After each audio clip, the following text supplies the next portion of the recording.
বঞ্চিত হচ্ছে সেটা নিয়েও তো চর্চা করা দরকার। আরবি তার মায়ের চিকিৎসা করতে এসেছিল, খবর এসেছে যেতে হবে লড়াইয়ে, সে ছুটে যাচ্ছে, কিন্তু তার টিকিটটা রিজার্ভেশন হচ্ছে না। তার টিকিটটা যাতে রিজার্ভেশন হয়ে যায়, নেতাদেরটা এই নিয়ে চিৎকার করা দরকার।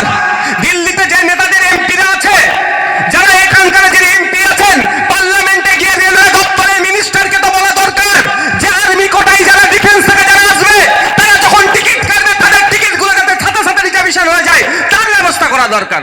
সেইগুলো বলবে না, সেইগুলো তো কেউ জানতে পারবে না, তো সিম্পাথি পাবে না। তো এখানে বলছে তেরেঙ্গা ঝান্ডা, 100 বার তেরেঙ্গা ঝান্ডা করো ভাই, নিয়ে করো, র্যালি করো, কিন্তু আর্মিদের যে সমস্যাগুলো আছে, ডিফেন্সে যারা আছেন, আপনারা দেখেছেন মিডিয়া এসেছিল, একজন ব্যক্তি ওই ডিউটিতে জয়েন করতে যাচ্ছিল, তাড়াহুড়ো ছিল, টিকিট কাটতে পারেনি, তাকে ফাইন মেরে তাকে নাকি আবার বলছে জেলে ফেলে দিয়ে দেবো টিটিটা, যদিও টিটিটাকে সাসপেন্ড করেছে।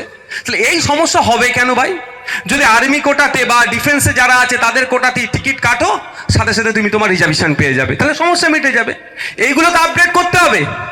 এইগুলো চর্চা হয় না, চর্চা হয় কি ওইখানে দাঁড়িয়ে ওই আবার তেরেঙ্গা যাত্রাতে আমাদের ভূমিকা সিং এর সম্পর্কে, আমাদের সুফিয়া কুরেশি সম্পর্কে যতটা না কথা বলবে, আমাদের ইন্ডিয়ান আর্মি, আমাদের ইন্ডিয়ান নেভি, আমাদের ইন্ডিয়ান এয়ারফোর্স সম্পর্কে যতটা না কথা বলবে, তার থেকে বেশি কথা বলবে কি দাদা দিদির গুণগান গাইবে।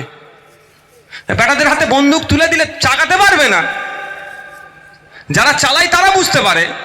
ফাইটার জেটগুলো যারা রাফেলগুলো নিয়ে গিয়ে দুম ধাক্কা ফেলে দিয়ে আসলো, তারাই বুঝতে পারছে, যা দেশের জন্য জীবন তারা উৎসর্গ করে দিচ্ছে। তাদের বেশি না চর্চা হয়ে কে কত বড় নেতা তার গুণগান চলছে, এরা আমরা বিরোধিতা করছি বন্ধুগণ।